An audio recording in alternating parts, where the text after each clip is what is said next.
Двојазичноста не само што државата прескапо ќе ја плати со дополнително нарушување на меѓуетничките и интеретничките односи, туку и во финансиска смисла ќе чини премногу.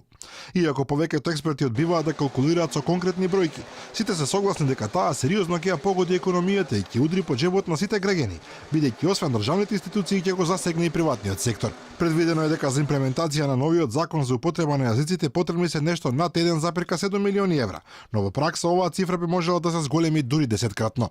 Секоја државна институција ќе мора да има албански преведувачи за документацијата. Вработените што ќе имаат комуникација со граѓаните ќе мора да знаат и македонски и албански јазик, а тоа ќе чини и пари и ресурси. Имплементацијата на законот нема да ги засегне само владата и собранието, туку и министерствата, царината, судството, училиштата, здравството, јавните претпријатија, а одраз ќе има и врз адвокатите, нотарите и извршителите. Дури и фискалните сметки ќе треба да се издаваат на двата јазика, што исто така ќе предизвика нови трошоци. За агенцијата за примена на јазикот веќе се издвоени над 130.000 евра, иако законот не беше стапен на сила кога се гласаше буџетот за годинава. Но во оваа сума не влегуваат средствата за нови вработувања во новата институција. Покрај овластени судски преведувачи ќе се вработат и лингвисти, дипломирани филолози по албански јазик, како и лиценцирани лектори.